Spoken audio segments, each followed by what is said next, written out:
नमस्कार दोस्तों, मैं हूं सूरज। एक बार फिर से स्वागत है आपके अपने यूट्यूब चैनल हिंदी विद सूरज में।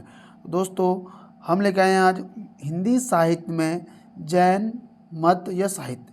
जैन मत के बाद हम नाथ को भी पढ़ेंगे और उसके बाद हम रासो साहित्य में इंटर करेंगे। तो दोस्तों, हिंदी साहित्य के लिए आप अगर यूजीसी नेट की तैयारी कर रहे हैं या फिर टीजीटी या पीजीटी की तैयारी कर रहे हैं, पीजीटी की या फिर प्रवक्ता की आपकी तैयारी चल रही है, तो आपका विषय यदि हिंदी है तो आप चैनल को सब्सक्राइब कर सकते हैं, क्योंकि इसमें हिंदी साहित्य से संबंधित काफ़ी सारी वीडियो आती हैं रोज सुबह की शिफ्ट में। तो चलते हैं टॉपिक की तरफ।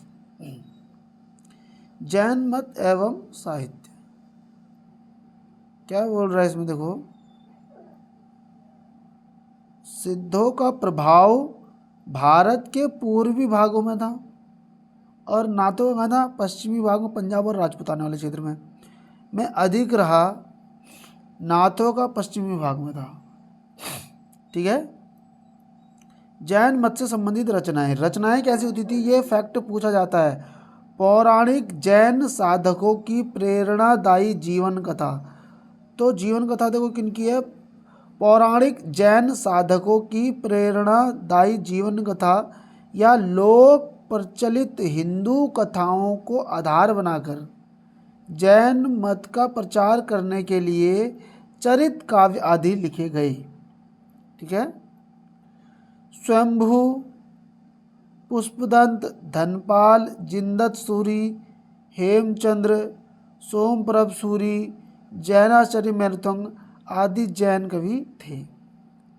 पौमचर्यू, रिठ्ठणेमिचर्यू, स्वयंभूचंद, पुष्पदंत की याद होगा आपको, पुष्पदंत का जन्म, जसहरचर्यू, नागकुमारचर्यू और महापुराण कोश ग्रंथ भी है इनका। धनपाल को मुंजनर सरस्वती की उपाधि दी थी। भविष्य कथा लिखी थी इन्होंने। बहुपत्नी विवाह का इसमें प्रसंग मिलता है, यह गलत ठहराया गया है। जिंदत सूरी, पहला रास ग्रंथ जो लिखा है किसने लिखा है, जिंदत सूरी ने लिखा है। उपदेश रसायन रास अपभ्रंश का, याद आ रहा है, 1114 में। हेमचंद्र ने क्या लिखा था, हेमचंद्र शब्दानुशासन, छंद अनुशासन, देसी नाममाला कोश, योग शास्त्र।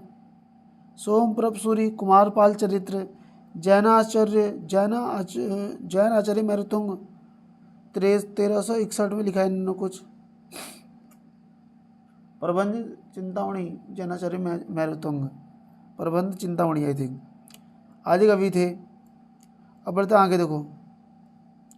जैन साहित्य में रास काव्य परंपरा, रास और रासो। जब कोई कवि या चारण कवि अपने आश्रयदाता राजा, जो राजा के यहाँ आश्रयदाता के रूप में रहता है, जब वो अपने राजा का वर्णन वीरतापूर्ण, उसकी वीरता का वर्णन बढ़ा चढ़ा के करता, अतिशोक्तिपूर्ण करता है, जब वो अपनी इच्छा को रोक कर सिर्फ अपने राजा का ही अच्छा लिखता है, तो वहाँ पे क्या हो जाता है, रासो काव्य हो जाता है। रास काव्य क्या होते हैं, जो व्यक्ति अपने धर्म, संप्रदाय, धार्मिक स्थिति को देखकर काव्य लिखता है, कहीं ना कहीं अपने संप्रदाय को बढ़ाने चढ़ाने के लिए काव्य लिखता है, उसी को बोलते हैं रास। रास सांप्रदायिक होते हैं। रास जो होता है, एक चारण कवि द्वारा अपने राजाओं का उल्लेख लिखा रहता है, जो कि काफी बड़ा चढ़ाकर होता है। जैन साहित्य में रास काव्य परंपरा प्रसिद्ध रही। उससे संबंधित मुख्य तथ्य, प्राचीनतम ग्रंथ,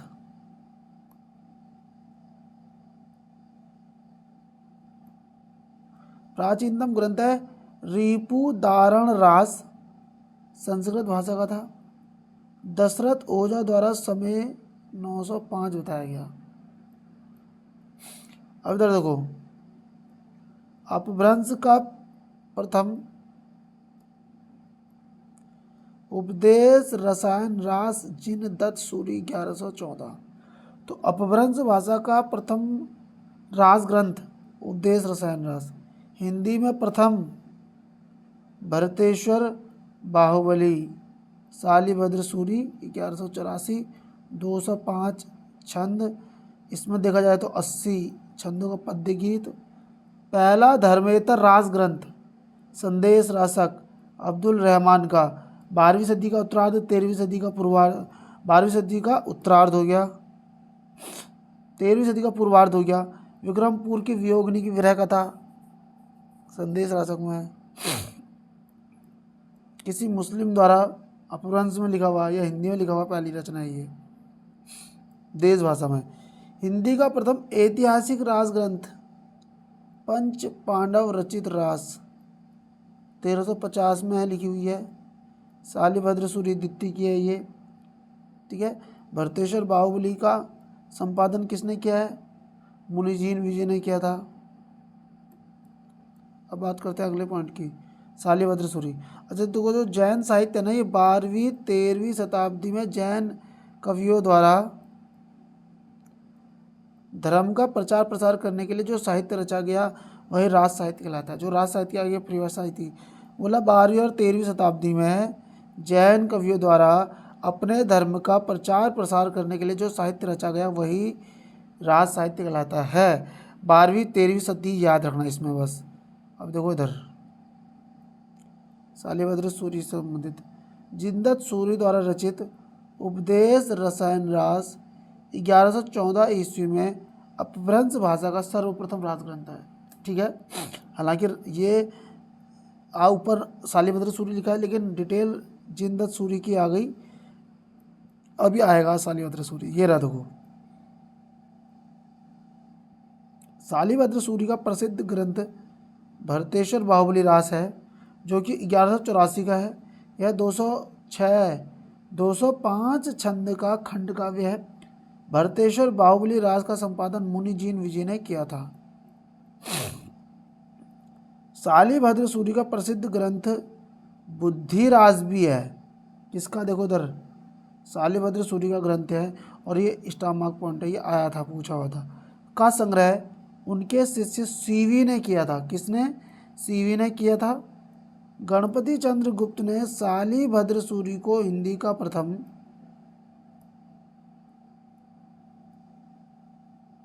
हिंदी का क्या बोला है? हिंदी का प्रथम कवि किसने? गणपति चंद्र गुप्त ने शालिभद्र सूरी को हिंदी का प्रथम कवि माना। पंच पांडव चरित रास, ठीक है, पंच पांडव चरित रास भी शालिभद्र सूरी द्वितीय द्वारा लिखा हुआ है। वहाँ पे अगर शालिभद्र सूरी द्वितीय ना आया, शालिभद्र सूरी आया तो आप लगा देना। देखो उधर क्या बोल रहा है, इसकी खासियत देखो। यह हिंदी रास परंपरा की प्रथम ऐतिहासिक रचना मानी जाती है। कौन? इधर देखो, यह हिंदी रास परंपरा की प्रथम ऐतिहासिक रचना मानी जाती है। कौन? पंच पांडव चरित रास, जो लिखा किसने है? शालिभद्र सूरी ने 1350 में। यह 15 सर्गों में विभाजित है। इसका रचना काल 1350 है। कितने सर्गों में है ये? 15 सर्गों में। अब इधर देखो, रास, रास शब्द संस्कृत साहित्य में क्रीड़ा व नृत्य से जुड़ा है। भरत मुनि ने इसे क्रीडनीयक कहा है। तो देख लो भैया, रास शब्द संस्कृत के क्रीड़ा व नृत्य से जुड़ा है। भरत मुनि ने इसे क्रीडनीयक कहा है। अब अगले जैन जो कवि हैं वो आ रहे हैं देवसेन। देवसेन का प्रसिद्ध ग्रंथ श्रावकाचार 933 ईस्वी है। मतलब श्रावकाचार है, श्रावकाचार 933 ईस्वी में लिखा गया था। इसको नगेंद्र ने हिंदी की प्रथम रचना स्वीकार, ये प्रथम रचना माना, और पूर्ण सर्व रूप से भी श्रावकाचार को हिंदी की पहली रचना माना जाता है। याद रखना इस चीज़ को। श्रावकाचार में 250 दोहे में श्रावक धर्म, कौन सा धर्म? श्रावक धर्म का प्रतिपादन किया गया है। श्रावकाचार में कितने दोहे हैं? 205 दोहे 250 है, सॉरी 250 दोहों में श्रावक धर्म का प्रतिपादन किया गया है। भरतेश्वर बाहुबली रास में 205 दोहे। देवसेन के अन्य ग्रंथ, इसके लिए मैं क्या याद रखता हूँ, देखो उधर टैट, तत्वसार, आराधनासार, दर्शनसार। निर्मा होता है टाइड,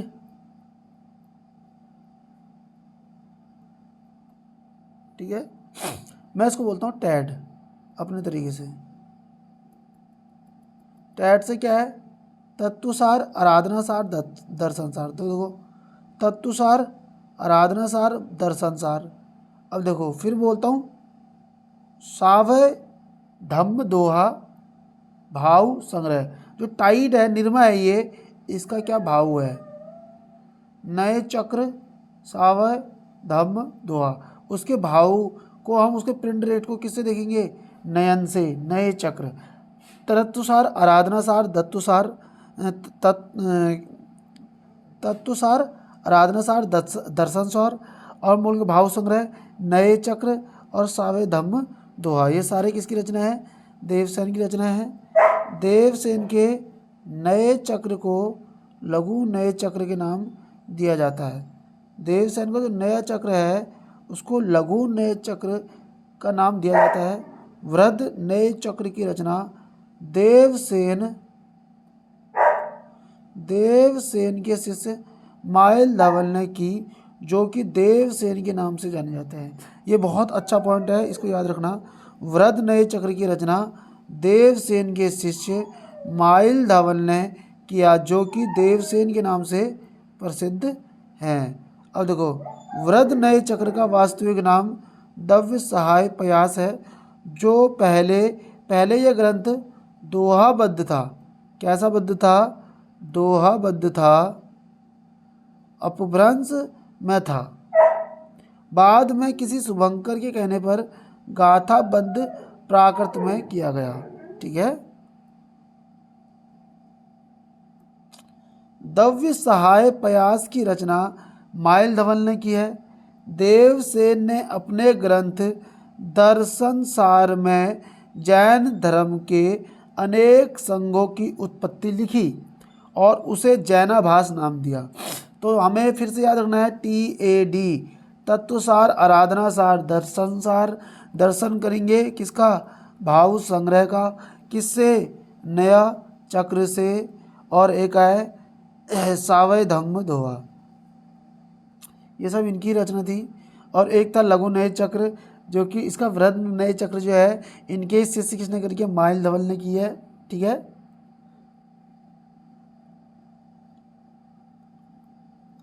वृद्ध नए चक्र को ही दव्य सहाय पयास भी कहते हैं। इसकी रचना माइल धवल ने की है। देवसेन ने अपने ग्रंथ दर्शनसार में जैन धर्म के अनेक संघों की उत्पत्ति लिखी और उसे जैनाभास नाम दिया। इधर देखो, आशु कवि, इनके 2 ग्रंथ प्रसिद्ध है, चंदनवाला रास, जीव दया रास। चंदनवाला रास देखो 1200 ईस्वी में लिखा हुआ है। 35 छंदों का ये खंड काव्य है, चंदनवाला रास। चंदनवाला रास है क्या, अगर आपने मेरी नगेंद्र वाली PDF देखी है तो आप हमें समझ जाएंगे, ठीक है। अब इधर देखो,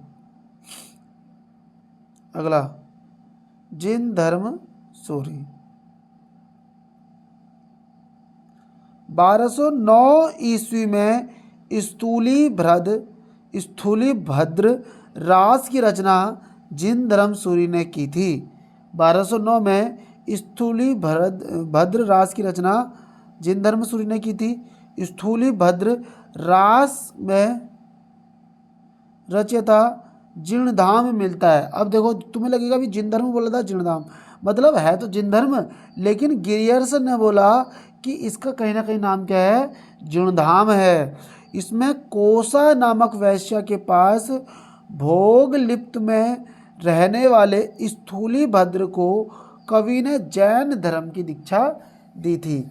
तो ये जो स्थूलीभद्र रास है वो कौन है, कायदे से स्थूलीभद्र राजा पे बेस्ड है। वो क्या होता है कि कोसा नामक वैश्या के साथ भोग लिप्त में रहते हैं और अपने राजपाट सब छोड़ देते हैं। फिर बाद में जैन कवि आकर या जैन मुनि आकर इनको क्या करते हैं, दीक्षा देते हैं धर्म की। विजय सेन सूरी प्रसिद्ध ग्रंथ रेवंत गिरिराज 1231 में नगेंद्र द्वारा, ठीक है, नगेंद्र द्वारा सर बताया गया 1231।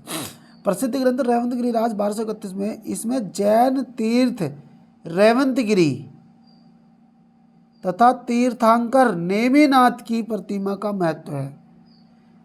तीर्थंकर कौन है? नेमिनाथ। तीर्थ क्या है? रेवंतगिरी। रेवंतगिरी रास 4 कड़वकों में विभक्त है। रेवंतगिरी रास की भांति कवि पलहण द्वारा रचित आबू रास 1232 में भी जैनियों के प्रसिद्ध स्थान आबू मंदिर का वर्णन किया गया है।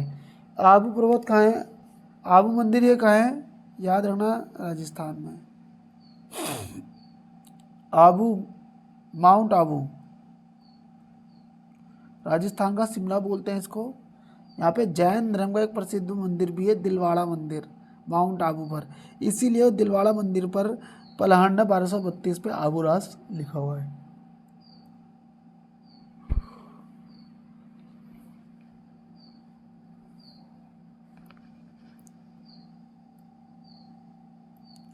अब अगला नाम हमारा सुमति गणी। रचना नेमिनाथ रास के रचित चरित्र वर्णन, रचना काल 1213, छंद 58। सुमति गणी ने रचना लिखी है नेमिनाथ रास। कौन सी लिखी है? नेमिनाथ रास लिखी हुई है।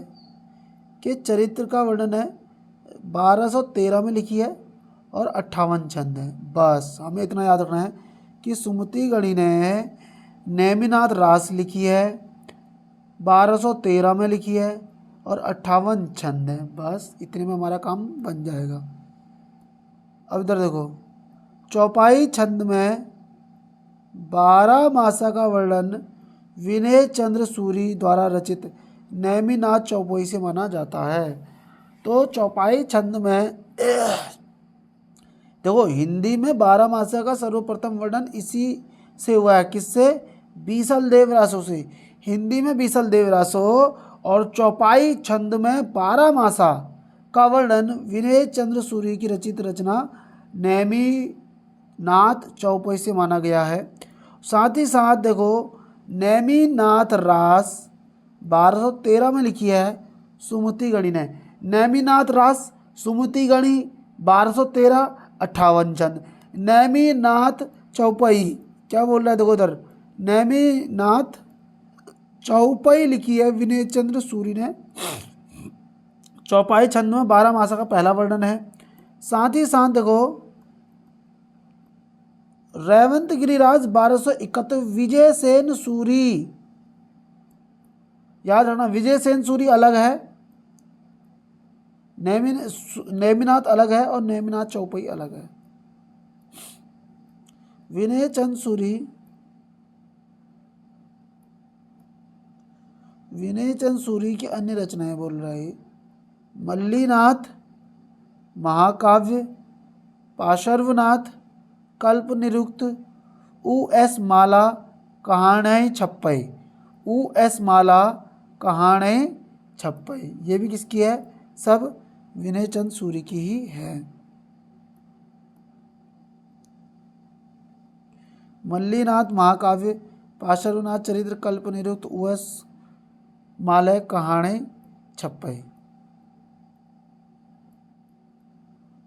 अब कुछ जैन रचनाएं आ रही हैं, ये बहुत महत्वपूर्ण है, इनको याद रखना।